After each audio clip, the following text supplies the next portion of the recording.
Welcome to Shahi effect. യുഎസിലെ ഏറ്റവും വലിയ നഗരമായ ന്യൂയോർക്കിൽ മേയറായി ഡെമോക്രാറ്റ് സ്ഥാനാർത്ഥി സുഹ്റാൻ മന്ദാനി 34 വയസ്സ് വിജയിച്ചു.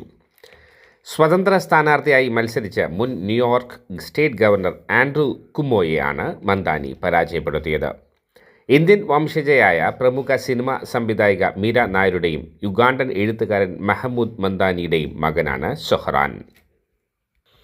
US പ്രസിഡന്റ് ഡൊണാൾഡ് ട്രംപിൻ്റെ നയങ്ങളുടെ കടുത്ത വിമർശകനായ മന്ദാനിയുടെ ജയം ട്രംപിന് കടുത്ത തിരിച്ചടിയാണ്. റിപ്പബ്ലിക്കൻ പാർട്ടിയിലെ Curtis സ്ലിവ മത്സരിച്ചെങ്കിലും Trump കുമോയെയാണ് പിന്തുണച്ചിരുന്നത്.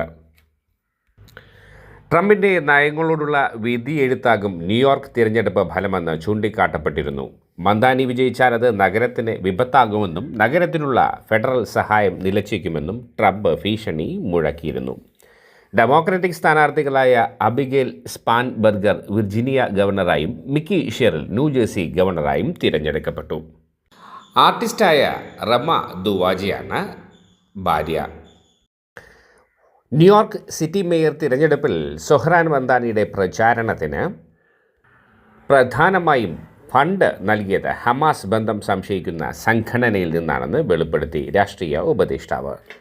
Council of American Islamic relation ആണ് മന്ദാനിക്ക് ഫണ്ട് നൽകിയ പ്രധാന സംഘടനയെന്നാണ് മന്ദാനിയുടെ രാഷ്ട്രീയ ഉപദേഷ്ടാവായ പലസ്തീൻ അമേരിക്കൻ ആക്ടിവിസ്റ്റായ ലിൻഡ സെർസൂർ വെളിപ്പെടുത്തിയത്. തീവ്രവാദ സംഘടനയായ ഹമാസുമായുള്ള ബന്ധത്തിൻ്റെ പേരിൽ സൂക്ഷ്മ പരിശോധന നേരിടുകയാണ് CASR. ഡെമോക്രാറ്റ് നോമിനിയായ മന്ദാനിയാണ് മേയർ മത്സരത്തിൽ മുന്നിട്ട് നിന്നതും വിജയിച്ചതും.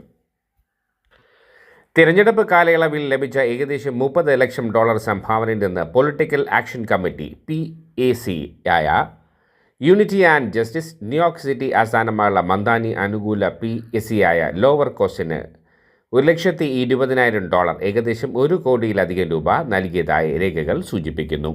ഹമാസ് ധനസഹായം നൽകുന്നുണ്ടോ എന്ന കാര്യത്തിൽ CAIR അന്വേഷണം നേരിടുന്ന സാഹചര്യത്തിലാണ് ഇക്കാര്യങ്ങളും പുറത്ത് വിട്ടത്.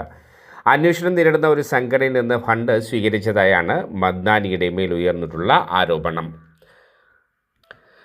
മന്ദാനിയുടെ രാഷ്ട്രീയത്തിലെ പെട്ടെന്നുള്ള വളർച്ചയെക്കുറിച്ചും കൗൺസിൽ ഓൺ അമേരിക്കൻ ഇസ്ലാമിക് റിലേഷൻസിൽ CAIR നിന്ന് മന്ദാനിക്ക് ലഭിച്ച സാമ്പത്തിക സഹായത്തെക്കുറിച്ചുമുള്ള വിശദാംശങ്ങൾ തിരഞ്ഞെടുപ്പ് കഴിഞ്ഞാൽ വെളിപ്പെടുത്തിയേക്കുമെന്ന് തിങ്കളാഴ്ച പുറത്തുവിട്ട മറ്റൊരു വീഡിയോയിൽ ലിൻഡ സൂജാന നൽകിയതായി ന്യൂയോർക്ക് ടൈംസിൻ്റെ റിപ്പോർട്ടിൽ പറയുന്നു. മന്ദാനി തിരഞ്ഞെടുപ്പിൽ വിജയിച്ച ശേഷം വാഗ്ദാനങ്ങൾ പാലിക്കുന്നില്ലെങ്കിൽ തൻ്റെ സംഘത്തിൻ്റെ ഭാഗത്തു നിന്ന് തീവ്ര പ്രതികരണമുണ്ടാകുമെന്ന് ലിൻഡ ഉറപ്പിച്ചു പറഞ്ഞതായും റിപ്പോർട്ട്. മന്ദാനിയുടെ രാഷ്ട്രീയ ഉപദേഷ്ടാവും അടുത്ത സുഹൃത്തുമാണ് 45-കാരിയായ ലിൻഡ സെർസൂർ. ജൂണിൽ നടന്ന ഡെമോക്രാറ്റിക് പ്രൈമറിയിൽ മുൻ ഗവർണർ ആൻഡ്രൂ ക്യുമോയെ പരാജയപ്പെടുത്തിയ മന്ദാനി ചൊവ്വാഴ്ച നടന്ന തിരഞ്ഞെടുപ്പിൽ നിലവിൽ സ്വതന്ത്രനായി മത്സരിക്കുന്ന ക്യുമോയെയും റിപ്പബ്ലിക്കൻ നോമിനി കർട്ടിസ് സ്ലിവയെയുമാണ് നേരിട്ട് പരാജയപ്പെടുത്തിയത്. See you soon.